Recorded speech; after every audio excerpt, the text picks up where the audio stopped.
Hello, Paradise Panther artists. My name is Mrs. Telfer, and I'm excited to introduce you to our next master artist, Maria Martinez. But first, will you help me make a pot today? We're going to use our imagination and our hands to create a very special pot, just the way today's artist would make her own pots. So for this imagination activity, you're only going to need your hands, and you shouldn't need to use your voice at all. Follow along with me as we make our pot step by step. The first thing we need to do is to dig for clay and sand. So let's take our imaginary shovels and let's dig for sand and clay. Do it with me. Dig for the sand and the clay. Great job. Next, we're going to stir water into the clay and the sand. So using your hands, let's imagine we are stirring in the water. Great. Now, we must knead our clay mixture. So taking your hands, let's pretend we're kneading dough, but this time we're kneading our clay mixture. We're going to make it smooth. Now, we're going to take a part of our clay, and we're going to pat it into a flat pancake. We're going to make the bottom of our pot by patting it flat. Great job! Now, we're going to make long tubes of clay, and we're going to twist them to coil them. We're going to make coils on top of our clay pancake to make our pot shape. Great work! Next, we're going to pretend we have a smooth stone in our hand, and we're going to rub and rub and rub our pot. Rub your pot with that stone and make your pot shiny. Great job rubbing. Excellent. Now let's paint our pot using the color white with black designs. So I have my pot and my paintbrush, and I'm going to paint some designs on my pot.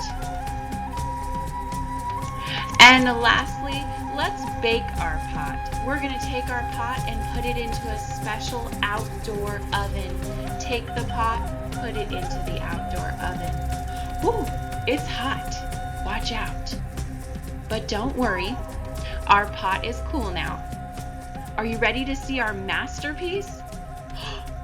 Oh no, there's been a mistake. Our pot did not turn out white and black. It's all black. What happened to our pot? Do you know that this very same mistake happened to today's master artist, Maria Martinez? Let's find out more about this famous Native American artist and her famous black pots. Here we go.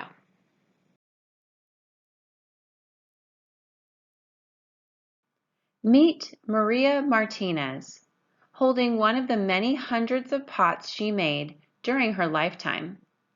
Her first pots were painted in brown, black, and white. She was born in a small village in the United States. You can tell by what she is wearing that she belongs to a special group of people called Native Americans or American Indians. Her ancestors were some of the first people to live in this country long, long ago. There are many different American Indian tribes in the United States. Maria belongs to the Pueblo tribe, and they live in the state of New Mexico. This is where we're at right now, the state of New Mexico. The word Pueblo is Spanish for the word village. Try to say the word Pueblo with me. Ready, set, repeat after me. Pueblo. Your turn. Pueblo. Very good. Maria could speak 3 languages. Go ahead and raise your hand if you speak more than 1 language, just like Maria. Thank you. You can put your hands down now. For hundreds of years, the Pueblo people have been making pottery. Can you guess what uses they had for the pottery? Go ahead and raise your hand if you have an idea, and your teacher will call on you.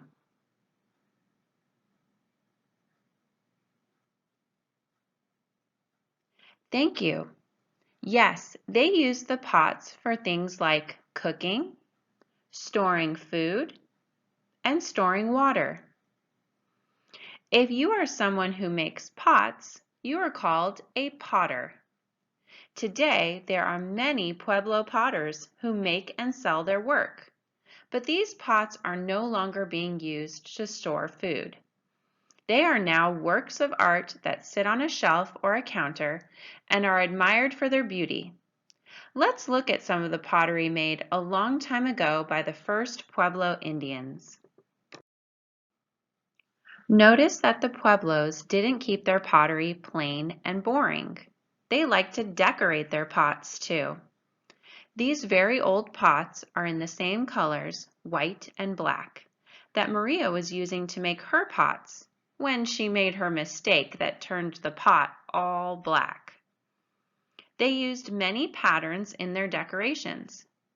A pattern is a line, shape, or color that repeats. I'm wondering, what does this pattern mean?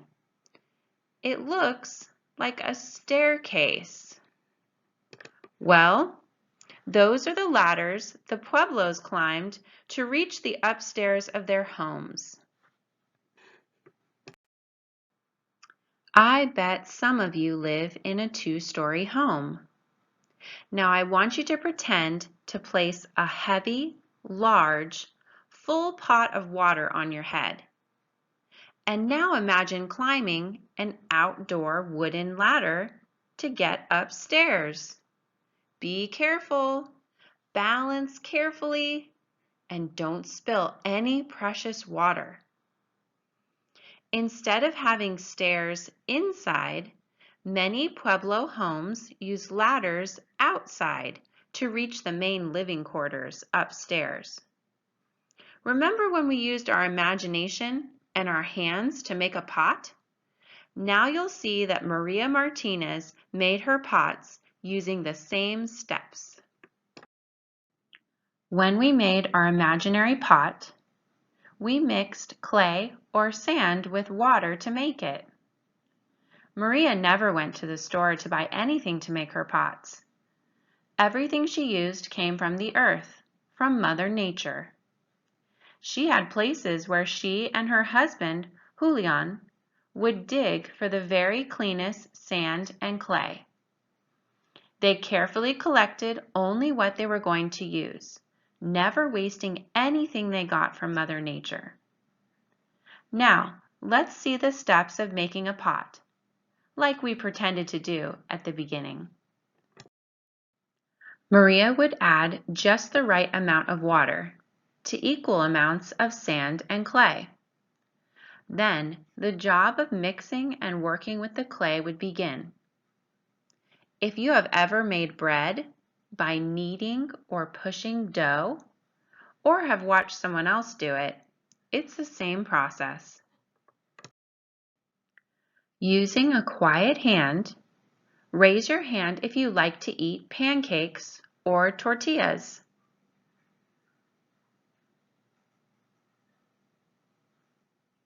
Thank you. You can put your hands down now. Then you know the shape Maria would make as the bottom of the pot. It was like a plate. This flat shape is called piki. In your classroom art activity, you will be making a piki. To make a pot, Maria would start building by adding long coils of clay, which she made by rolling clay between her palms. Coiling reminds me of a snake wrapping itself around a tree trunk. Maria's pots were always perfectly round and even. She was also fast. She could make 3 pots in the time it took other potters to make 1. After this step, the pots would be dried in the sun for several days before the final steps. Maria would wet the clay again. While it was wet, she would rub and rub and rub a smooth polishing stone on the pot to make it shiny. I bet her hands got tired from so much hard rubbing. The next step was painting the pots, which was done by Maria's husband, Julian, who taught himself how to paint. Remember that Maria and Julian bought nothing in the stores to make their pots. They found special plants in the hillsides and cooked them to make the paint. He used the long leaves of the yucca plant that he would chew in his mouth to soften before shaping it into a paintbrush. The next step was painting the pots, which was done by Maria's husband. He is an excellent artist. Look at the pattern Julian painted right here on the top left pot. It's the ladders pattern again.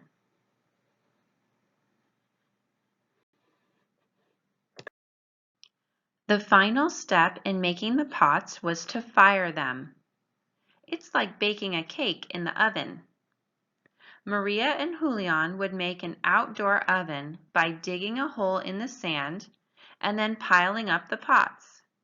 It would get very, very hot inside of their sand pit oven. And when they cooled down, that is when Maria and her husband said, "Oh no!" All their pots were totally black. Too much black smoke had gotten inside the sand pit, and it turned the pots all black. But when these black pots became popular with buyers, Maria and Julian continued to make more mistakes. That mistake even got its own name, black on black pottery. I'm wondering, who are these young boys? Do you think they made the pottery that they are holding? Let's meet Maria's grandsons, Brandon and Derek. Maria taught her children and grandchildren how to make pottery. The tradition has continued through several generations of the Martinez family. Even today, they have a store in the Pueblo where you can buy their pots in their art gallery. Let's play a true or false game to see what you remember about our master artist, Maria Martinez. As I read each statement, put your thumb up if you think the statement is true or correct, or put your thumb down if you think it is false or incorrect. Here we go, artists. Number 1. Maria lived in California. Put your thumb up if you think that's true, or put your thumb down if you think it's false.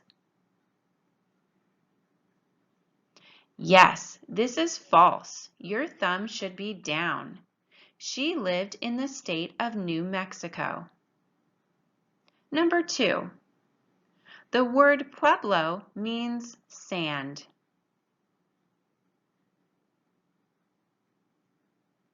That is false. Your thumb should be down. The word Pueblo means village. Number 3.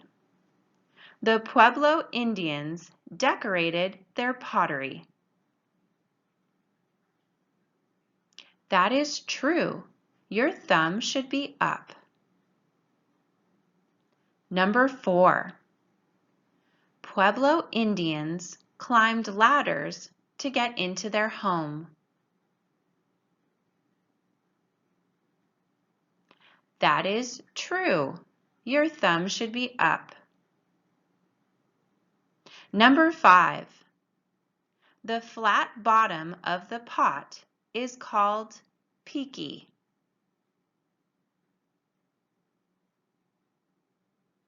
That is true.